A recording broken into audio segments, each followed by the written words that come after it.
So నిన్న జరిగినటువంటి bus ప్రమాదం అనేది దాదాపుగా 22 మంది చనిపోవడం అనేది నిజంగా బాధాకరమైన విషయం. ఇట్లాంటివి కూడా చాలా సందర్భాల్లో జరిగినాయి. సో ప్రతిసారి కూడా ప్రభుత్వం ఏం చెప్తది అంటే మేము చర్యలు తీసుకుంటాం. ఇంకోసారి ఇట్లాంటివి కాకుండా చూసుకుంటాం. అది ఇది అని చెప్పేసి చెప్తుంటారు. అసలు స్టోరీ ఏంటి? బస్ ఎన్ని గంటలకు బయలుదేరింది? ఏం జరిగింది? ఏ విధంగా జరిగింది అనేది ఒకసారి చూసుకున్నట్టయితే హైదరాబాద్ నుండి బెంగళూరు వెళ్తున్న కావేరీ ప్రైవేట్ ట్రావెల్ బస్సులో దాదాపుగా 41 మంది ప్రయాణికులు ఉన్నారు. సో 24వ తేదీ తెల్లవారుజామున అంటే 3 గంటల నుంచి 3 గంటల 10 నిమిషాల సమయంలో బైక్ ని ఢీకొనడంతో బస్సు నుండి ఇంధనం లీక్ కావడంతో ప్రమాదం జరిగిందని చెప్పేసి ఇప్పటి వరకు చెప్పినటువంటి మాట. ఏంది 3 గంటలు అందరూ నిద్ర మూడ్లోనే ఉంటారు. ప్రతి ఒక్కరు అసలు అంటే తర్వాత ఏం జరుగుతుందో వాళ్ళకేం తెలుసు. సో ఆ విధంగా నిద్ర మబ్బులో ఉండడం, తర్వాత ఒక్కసారిగా ఇంధనం లీక్ అవ్వడం వల్ల ఈ విధంగా జరిగిందని ఫస్ట్ చెప్పినటువంటి స్టోరీ. సో 21 మంది సురక్షితంగా ఉన్నారు. మిగిలిన 20 మందిలో 11 మంది మృతదేహాలను గుర్తించడం జరిగింది. మిగిలిన వారిని గుర్తించే పనిలో ఉన్నామని చెప్పేసి సిరి జిల్లా కలెక్టర్ కర్నూలుకి చెందినటువంటి కలెక్టర్ చెప్పడం అనేది జరిగింది.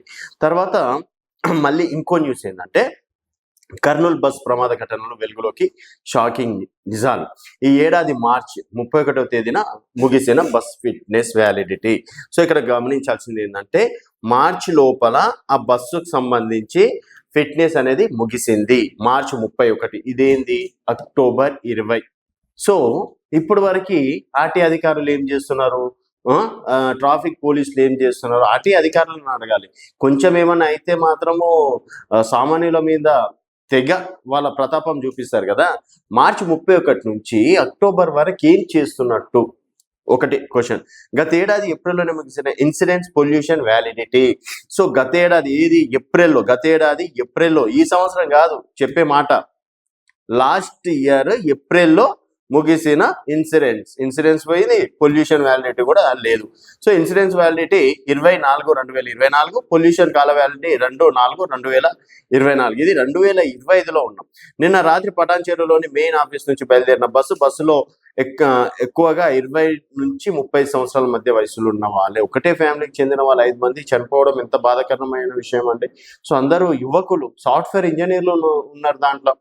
సో మళ్ళీ ఇంకో న్యూస్ ఏంటంటే దీనికి సంబంధించి మన ప్రభుత్వ అధికారులు అలాగే ప్రభుత్వం కూడా స్పందించారు. తర్వాత 2 లక్షలు క్షత్రగాయులకు, చనిపోయిన వారికి 5 లక్షలు ఇచ్చారు. సో అక్కడ ఆంధ్రప్రదేశ్ ప్రభుత్వం తర్వాత నరేంద్ర మోదీ కూడా దిగ్భ్రాంతి సానుభూతి ప్రకటించడం అనేది కూడా జరిగింది.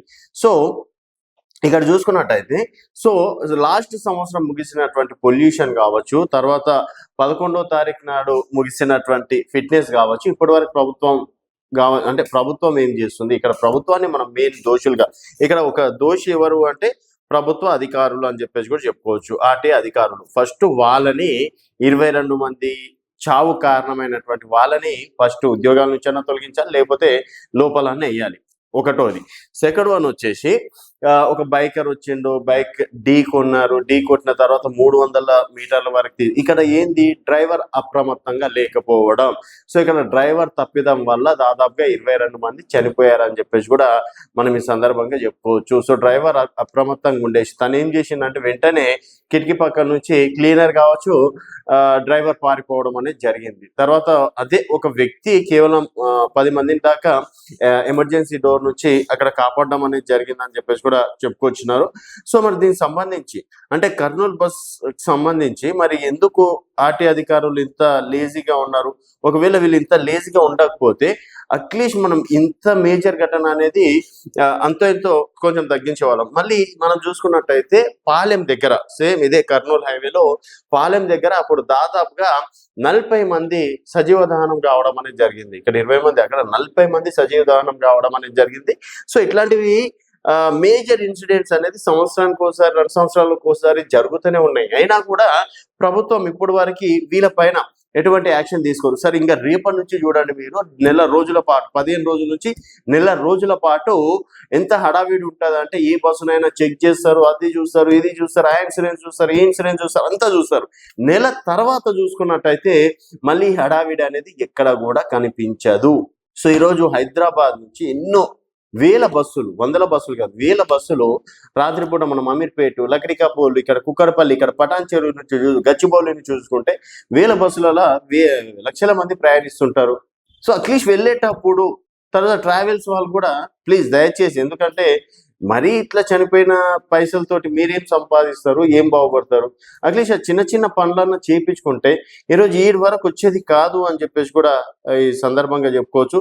సో ఎమర్జెన్సీ ఎగ్జిట్ డోర్ ను బ్రేక్ చేసి మృత్యుంజయాలుగా కొంతమంది దాదాపు 20 మంది బయటపడడం అనేది జరిగింది. మిగతా వాళ్ళు చూసుకున్నట్టయితే అందరు 28, 25, 21 సంవత్సరాలు, 28, 24. మరి వాళ్ళ పేర్లు, వాళ్ళ సంవత్సరాలు చూసుకున్నట్టయితే అంతా యంగెస్ట్ యువకులే చనిపోయారని చెప్పేసి కూడా చెప్పుకోవచ్చు. సో ఇలాంటివి కొంచెం దయచేసి మరొకసారి రవాణా శాఖ కావచ్చు. సో ఇక్కడ పొన్నం ప్రభాకర్ గారు కూడా వార్నింగ్ ఇచ్చారు. కేసులు పెట్టి లోపలేసిన ట్రావెల్స్ యజమానులకు మంత్రి పొన్నం వార్నింగ్. కర్నూలు జిల్లా చిన్నటెక్కు వద్ద జరిగిన బస్ ప్రమాదంలో ట్రావెల్ యజమానులకు మంత్రి పొన్నం ప్రభాకర్ హెచ్చరికలు జారీ చేశారు. ఫిట్నెస్, ఇన్సూరెన్స్ విషయంలో నిర్లక్ష్యం వహించదని తెలిపారు. బస్సు యజమానుల నిర్లక్ష్యం వల్ల ఏదైనా జరిగితే హత్యా నేరం కింద కేసులు పెట్టి లోపలేస్తామని మంత్రి పొన్నం హెచ్చరించారు. స్పీడ్ నిబంధనలు తప్పకుండా పాటించాలని, ప్రయాణికుల జీవితాలతో చెలగాటం ఆడొద్దని సూచించడం అనేది కూడా జరిగింది. సో సేమ్ ఇప్పుడు మనం జర్నీ సినిమాలో ఏ విధంగా అయితే జరిగిందో ఇక్కడ ఒక బైక్ తీసుకెళ్లారు. ఆ బైక్ కింద పడడంతో 300 మీటర్ల వరకు అంటే అక్కడ ఫ్యూయల్ ట్యాంక్ దగ్గర పేలడంతో ఒక్కసారిగా మంటలు ఈజేసి ప్రయాణికులు ఉక్కిరి బిక్కిరి అయ్యి ఇట్లా కళ్ళు తెరిచి చూసేసరికి ఇలాంటి ఘటన జరగడం అనేది కూడా జరిగింది. సో దయచేసి ఇప్పుడైనా సరే ఆర్టీ అధికారులు కానీ ప్రభుత్వం కానీ కొంచెం సీరియస్ గా వ్యవహరిస్తే ప్రజల జీవితాలు, ప్రాణాలతో చెలగాటం ఆడుకుంటే మంచిదని చెప్పేసి సందర్భంగా చెప్పుకోవచ్చు.